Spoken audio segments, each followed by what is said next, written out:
اور یہ وہ مبارک مہینہ ہے جس میں انوار اترتے ہیں۔ ام المومنین سیدہ عائشہ رضی اللہ تعالی عنہا فرماتی ہیں کہ حضور علیہ السلام کو رمضان المبارک کے بعد سب سے زیادہ روزے شعبان المعظم میں رکھتے ہوئے دیکھا ہے۔ ماہ شعبان میں رمضان المبارک کا شدت سے انتظار کرنا، اس کی ہمیں ترغیب دی گئی ہے، بلکہ رجب کا چاند طلوع ہوتے ہی یہ دعا مانگا کرتے تھے میرے اور آپ کے آقا و مولا کہ اللہ ہمیں شعبان تک اور پھر رمضان المبارک تک پہنچا دے۔ اس مہینے کا آنے والے موسم نور کا استقبال کرنا، اس کے شوق میں بے تابیوں کا اظہار کرنا، یہ اللہ جل شانہ کے ساتھ محبت کی علامت ہے۔ شعبان المعظم کے دن گن گن کے گزارے جائیں کہ اتنے دن رہ گئے ہیں رمضان المبارک میں، اب اتنے دن رہ گئے ہیں رمضان المبارک میں۔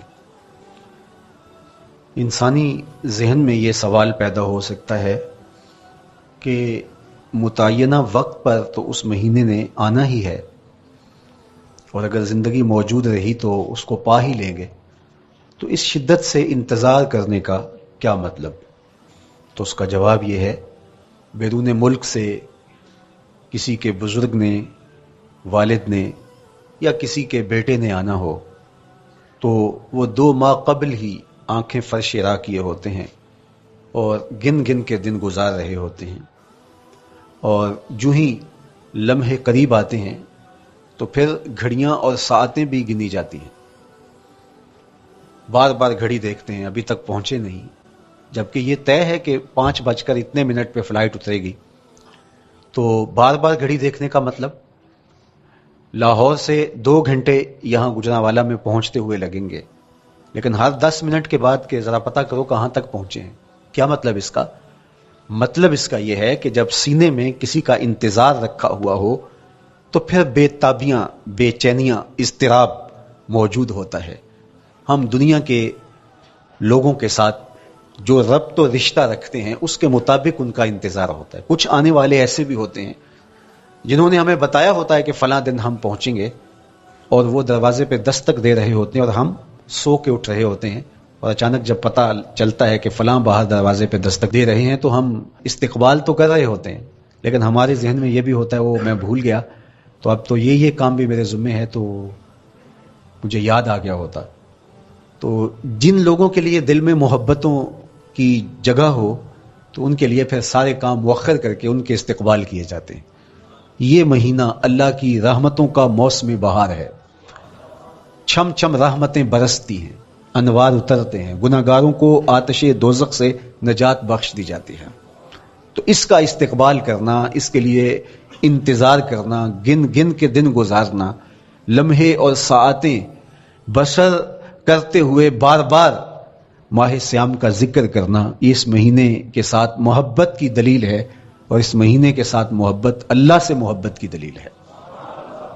اس لیے اس مہینے کا استقبال کرنا، اس کے لیے تیاری کرنا، اپنے گھر کو صاف کرنا، اس کے لیے اپنی اولاد کے دل میں شوق پیدا کرنا اور ماحول پہلے پیدا کرنے کی کوشش کرنا، تاکہ جو ہی یہ ماہ جلوہ گر ہو تو روزہ رکھنے کا مزاج پیدا ہو چکا ہو، تلاوت کلام مجید کا مزاج پیدا ہو چکا ہو، دیگر نوافل اور اچھے اعمال بجا لانے کی عادت پڑ چکی ہو۔ تو شعبان میں ہی اس کی تیاری ہوتی ہے تاکہ رمضان المبارک آتے ہی ہم پوری طرح سے مستعد اور فعال ہو کر کے اس مہینے کی برکتوں کو سمیٹ لیں۔ اللہ کے محبوب علیہ السلام نے ارشاد فرمایا کہ جب ماہ سیام آتا ہے فتحت ابواب الجنہ، تو جنت کے 8 دروازے کھول دیے جاتے ہیں۔ جنت تو اللہ جل شانہ کی کرم نوازیوں کا ایک ایسا خوبصورت منظر ہے کہ آج تک نہ کسی آنکھ نے اس کو دیکھا، نہ کسی کان نے سنا، اور نہ اس کا کوئی تصور کر سکتا ہے، ایسی خوبصورت بنائی ہے۔ وہاں کی ہوائیں جب چلتی ہیں تو گرد نہیں اڑتا، کستوری اڑتی ہے۔ وہاں دودھ کی، شہد کی، مائے معین، کوثر، سلسبیل کی نہریں بہتی ہیں۔ موتی زمرد کے محلات بنے ہوئے ہیں، وہ خوبصورت محل اور وہ خوبصورت جنت کا ماحول، لیکن اس کے باوجود اس خوبصورت جنت کو، مرصع جنت کو، نظیف ترین بقعۂ رحمت کو 11 ماہ تک رنگ و روغن کیا جاتا ہے رمضان المبارک کے استقبال کے لیے، اور جب یہ مہینہ آتا ہے تو اس کے دروازے کھول دیے جاتے ہیں، اور جنت کے 8 دروازوں میں سے ایک دروازے کا نام باب الریان رکھا گیا ہے، جو صرف روزہ داروں کے اعزاز و تکریم کے لیے ہے، روزہ دار اس دروازے سے گزر کے جنت جائیں گے۔ تو آپ اندازہ کیجئے کہ اللہ نے اس ماہ مبارک کو کیا عزت دی ہے، کیا پروٹوکول دیا ہے، کیا تکریم بخشی ہے کہ نبیوں کا امام، امام المرسلین، خاتم الانبیاء، محبوب خدا اس مہینے کے لیے منتظر رہتے کہ یہ مہینہ آنے والا ہے، یہ مہینہ آنے والا ہے۔ حضرت سیدنا سلمان فارسی رضی اللہ تعالی عنہ فرماتے ہیں کہ شعبان کی آخری تاریخ کو حضور نے ایک خطبہ ارشاد کیا۔ بعض علماء نے کہا کہ یہ شعبان کا آخری جمعہ تھا، یا ہو سکتا ہے کہ آخری جمعہ 29 شعبان کو ہی ہو، تو رمضان المبارک سے قبل حضور نے یہ خطبہ ارشاد کیا جو مختلف کتب احادیث میں موجود ہے۔ یا ایھا الناس، اے لوگو، قد اظلکم شہر عظیم، اللہ نے تمہارے اوپر ایک بہت پاکیزہ، پر نور، عالی مرتبت مہینہ سایہ فگن کر دیا ہے۔ شہر فیہ لیلۃ خیر من الف شہر، اس مہینے میں ایک ایسی رات ہے جو 1000 مہینے سے بہتر ہے۔ جعل اللہ صیامہ فریدہ و قیام لیلۃ تطوع، اس مہینے کے دن کے روزے فرض قرار دیے گئے اور راتوں کا قیام نفل بنایا گیا۔ تراویح کی صورت کے اندر راتوں کے قیام کا ماحول پیدا ہوتا ہے، صلاۃ اللیل پڑھی جاتی ہے، نوافل پڑھے جاتے ہیں کثرت کے ساتھ۔ یہ اس مہینے کی شانیں ہیں، یہ اس مہینے کی رونقیں ہیں۔ اس مہینے میں اللہ تعالیٰ نے خاص کرم نوازیاں عطا کی ہیں اہل ایمان کو۔ ومن تقرب فیہ بخصلۃ من الخیر کان کمن ادى فریضۃ فیما سواہ، ایک نفل کا ثواب ایک فرض کے برابر اس مہینے میں کر دیا جاتا ہے۔ ومن ادى فریضۃ کان کمن ادى 70 فریضۃ فیما سواہ، اور اگر کوئی ایک فرض ادا کرتا ہے تو اس کو 70 فرائض کا ثواب ملتا ہے۔ اس قدر نیکیوں کا اجر بڑھا دیا جاتا ہے، ان کی قیمت بڑھا دی جاتی ہے اس مہینے میں۔ اور پھر ارشاد فرمایا وَهُوَ شَهْرُ الصَّبْرِ، یہ صبر کا مہینہ ہے۔ ہونے کے باوجود بھی انسان تناول نہیں کرتا، ٹھنڈا میٹھا مشروب میسر ہے اور زبان کانٹا بن گئی، حلق خشک ہو گیا، لیکن اس کے باوجود بھی ایک گھونٹ حلق سے نیچے اتارنے کا روادار نہیں ہوتا۔ وضو کرتے بھی احتیاط کرتا ہے کوئی قطرہ آب حلق سے نیچے نہ ٹپک جائے۔ تو یہ صبر سکھاتا ہے، جب ہو بھی تو انسان اس سے گریز کرے، تو جب ہوگا نہیں تو پھر انسان صبر کا عادی بن جاتا ہے، تو یہ صبر کی عادت ڈالتا ہے۔ یہ شہر الصبر ہے۔ پھر فرمایا والصبر ثوابہ الجنہ، اور سنو صبر کا ثواب جنت ہے۔ جو شخص صابر ہوتا ہے اس کا صلہ جنت کی صورت میں عطا کیا جائے گا۔ وشہر المواسات، اور یہ ہمدردی کا مہینہ ہے، باہمی پیار کا مہینہ ہے، الفتیں بانٹنے کا مہینہ ہے، نرم دلی کا مہینہ ہے، ایک دوسرے کے احساس کا مہینہ ہے۔ جب کوئی شخص بھوک اور پیاس کاٹتا ہے تو اس کو پھر محسوس ہوتا ہے، بالخصوص امراء، کہ بھوک کیا بلا ہوتی ہے، اور جو نان شبینہ کو ترستے ہیں اور جنہیں کھانا میسر نہیں آتا ان کی زندگیاں کتنی تلخ ہوتی ہیں۔ تو بھوک اور پیاس احساس پیدا کرتی ہے ان لوگوں کا کہ جو اللہ کی دی ہوئی نعمتوں سے محروم ہیں۔ تو اس لیے یہ ایک قسم کا رحم دلی کا مہینہ ہے، پیار بانٹنے کا مہینہ ہے، یہ الفتیں تقسیم کرنے کا مہینہ ہے۔ وَشَهْرٌ يُزَادُ فِيهِ رِزْقُ الْمُؤْمِنِ، اور یہ ایسا مبارک مہینہ ہے جس میں مومن کا رزق بڑھا دیا جاتا ہے۔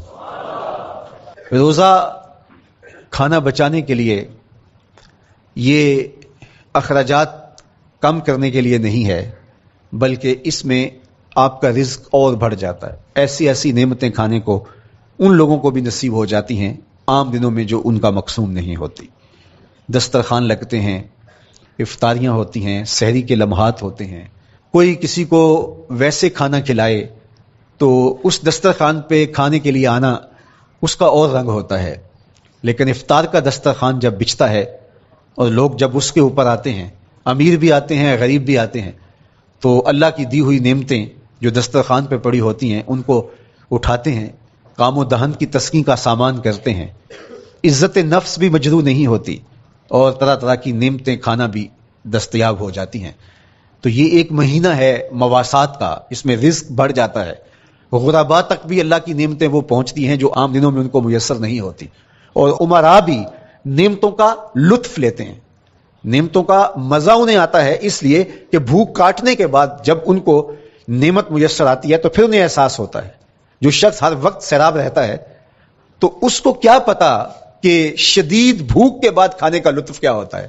سخت پیاس کے بعد میٹھا اور ٹھنڈا مشروب جب رگوں کو تر کرتے ہوئے معدے تک پہنچتا ہے تو اس کی تراوت، اس کی ٹھنڈک، اس کی لذت، اس کا کیف و سرور، اس کی عذوبت کس طرح راحت بخشتی ہے. اسی لیے میرے اور آپ کے آقا و مولا نے ایک دوسرے مقام پہ ارشاد فرمایا، للصائم فرحتان، فرحت عند فطرہ و فرحت عند لقاء ربہ. روزے دار کے لیے دو خوشیاں ہیں. ایک خوشی اسے تب ملتی ہے جب وہ روزہ افطار کرتا ہے، وہ لمحے مسرتوں کے ہوتے ہیں، ایک روحانی احساس ہوتا ہے.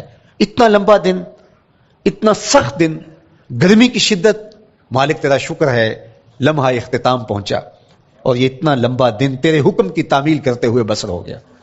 ایک تو روزہ کھولتے ہوئے وہ ایک سرشاری ہوتی ہے، وہ ایک لذت ہوتی ہے، روحانی تسکین ہوتی ہے.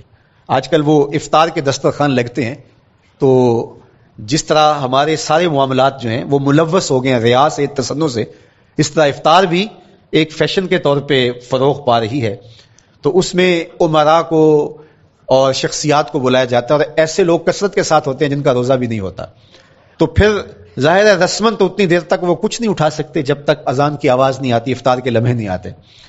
تو اس وقت جو روزہ دار ہوتا ہے جب وہ مشروب لے رہا ہوتا ہے، جب وہ کوئی لقمہ اتار رہا ہوتا ہے تو اس کی جو فرحت ہوتی ہے، اور جس نے روزہ نہیں رکھا اور وہ بھی افطار کے دسترخوان پہ بیٹھا ہے، تو کیا اس کو کوئی روحانی حظ، کوئی سرور، افطار کے لمحوں کا کوئی لطف مل سکتا ہے؟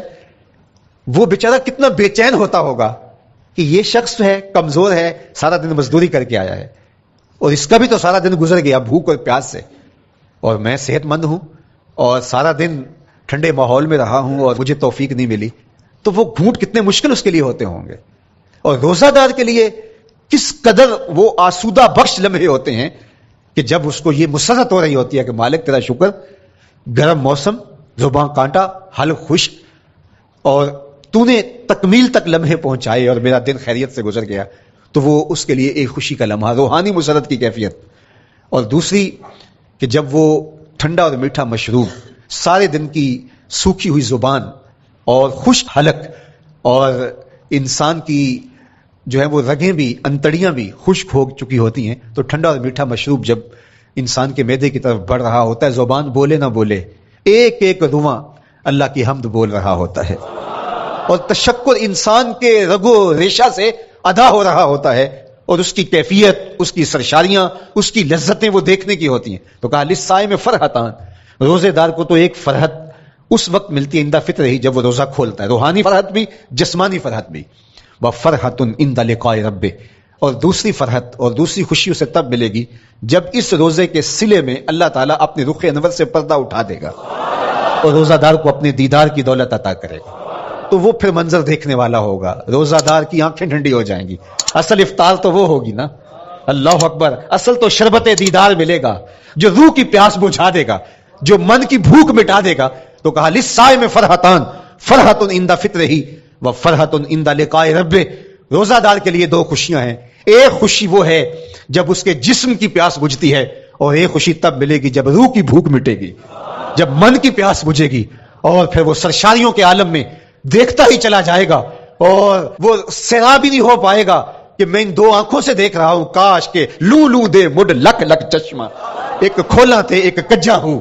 وہ اس آرزو میں ہوگا کہ میرا رواں رواں آنکھ بن جائے اور میں اس دیدار سے فیضیاب ہوتا چلا جاؤں. تو وہ کیا لمحے ہوں گے، وہ کیا گھڑیاں ہوں گی، وہ کیا ساعتیں ہوں گی. کوئی لفظ نہیں ہے جن لفظوں میں ان حقیقتوں کو بیان کیا جا سکے، اس لیے کہ وہ منظر ہی وراء الورا ہوگا. تو روزہ دار کو فرحت ملتی ہے جب وہ روزہ کھولتا ہے. تو فرمایا وَشَهْرٌ يُزَادُ فِيهِ رِزْقُ الْمُؤْمِنِ، اس میں مومن کا رزق بڑھا دیا جاتا ہے. وَمَنْ فَطَّرَ فِيهِ صَائِمًا كَانَ مَغْفِرَةً لِذُنُوبِهِ، جس نے روزہ دار کا روزہ افطار کروایا، اللہ کے محبوب فرماتے ہیں کہ ایک تو خود روزہ رکھا، اور دوسری سعادت یہ ہے کہ ماہ سیام میں روزہ دار کا روزہ افطار کروایا۔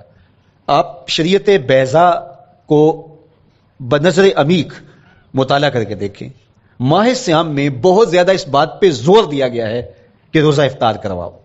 اپنے گھر میں بیٹھ کر کے روزہ افطار کر لینا یہ بھی سعادت مندی ہے، روزہ نصیب ہو جائے، لیکن اس بات پہ بہت زور دیا گیا ہے ماہ سیام میں کہ ایک ماحول پیدا ہو، لوگوں کو افطار کروائیں تاکہ تمام لوگوں تک اللہ تعالیٰ کی نعمتیں پہنچیں اور لوگوں تک جو ہے وہ رمضان المبارک کی برکتیں پہنچیں۔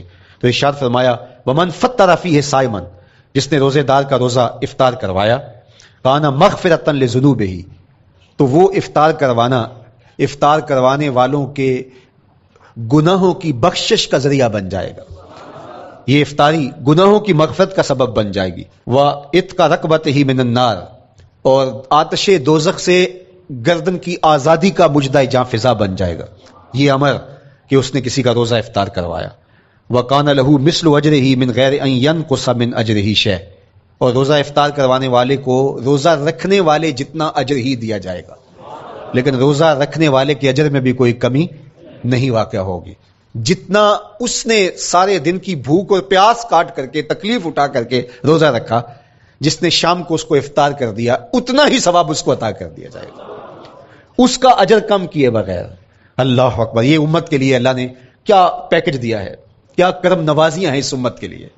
آقا کریم نے ارشاد فرمایا ایک شخص صبح سے لے کے ظہر تک مزدوری کرتا ہے، اس کو ایک قیراط دیا جاتا ہے، اور ایک شخص ظہر سے لے کر عصر تک مزدوری کرتا ہے، اس کو بھی ایک قیراط دیا جاتا ہے، اور ایک عصر سے لے کر مغرب تک مزدوری کرتا ہے، اس کو 2 قیراط دیے جاتے ہیں۔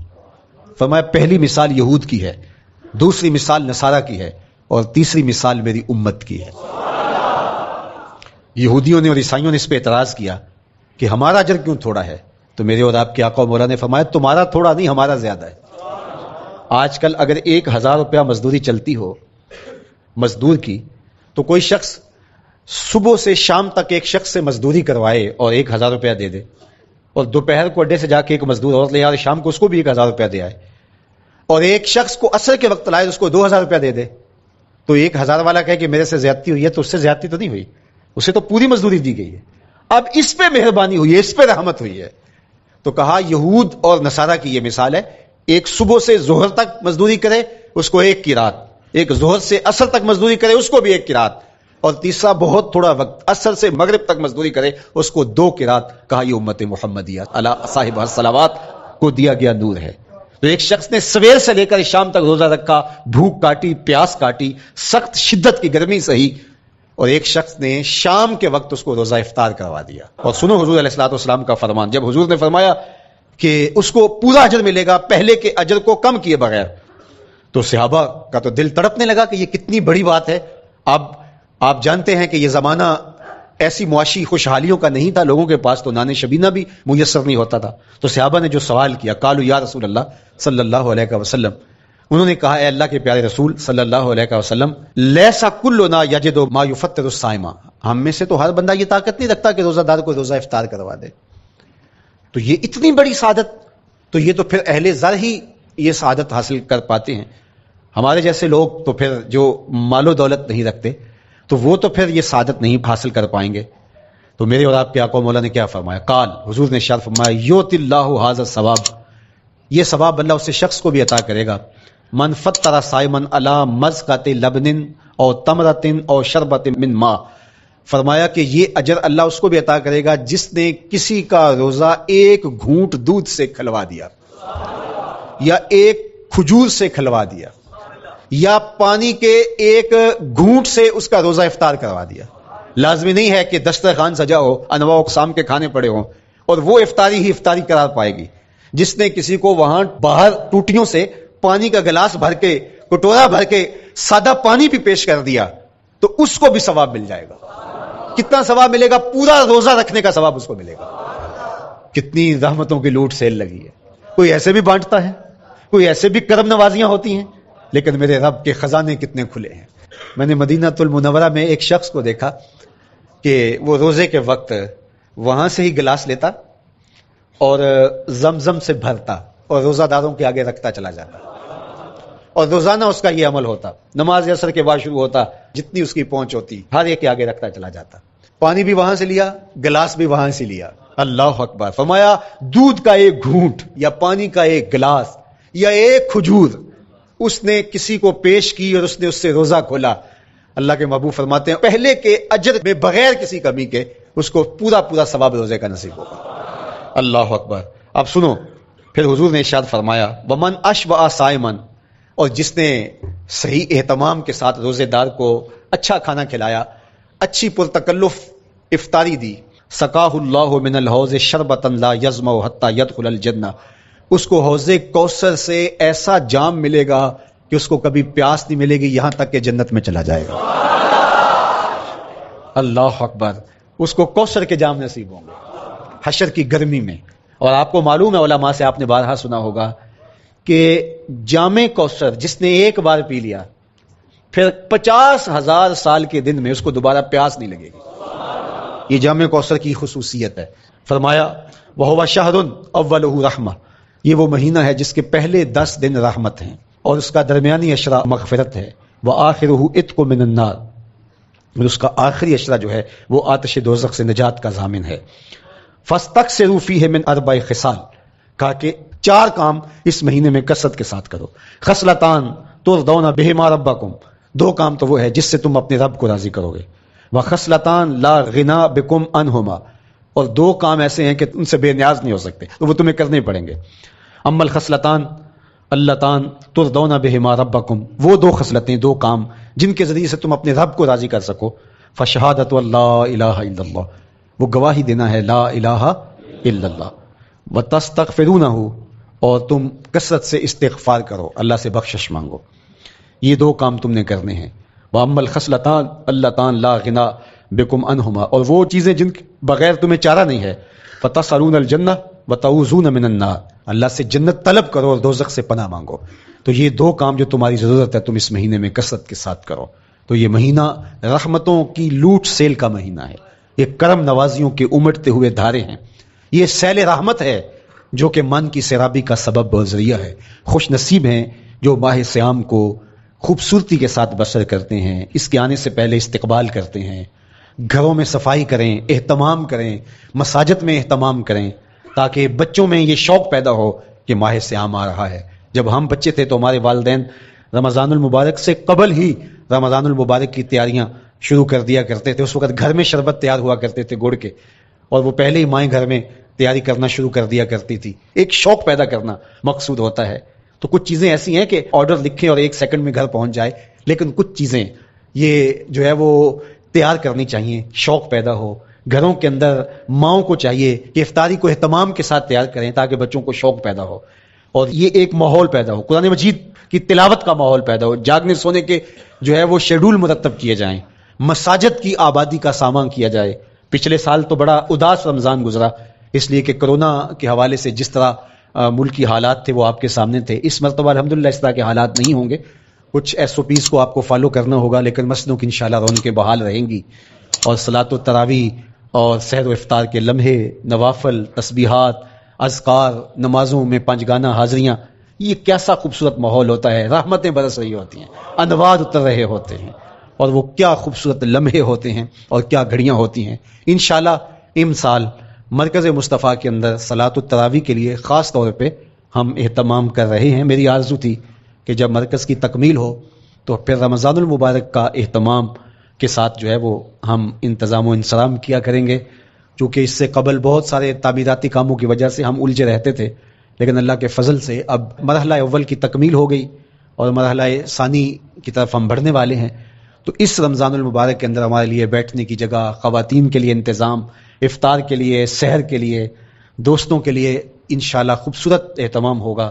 بہت اچھے قاری قرآن جو ہے وہ صلاۃ التراویح پڑھائیں گے، تو وہ میٹھے اور دل آویز لہجے اور مرکز کا ماحول انشاءاللہ ذکر و فکر کے حلقے بھی ہوں گے، دروس قرآن کے حلقے بھی ہوں گے. تو ایک ماحول انشاءاللہ پیدا ہو، اور انشاءاللہ میں بھی آپ کے ساتھ ماہ صیام میں موجود رہوں گا. افطار کے لمحوں میں بھی، سحر کے لمحوں میں بھی، تراویح میں بھی، نمازوں میں بھی انشاءاللہ.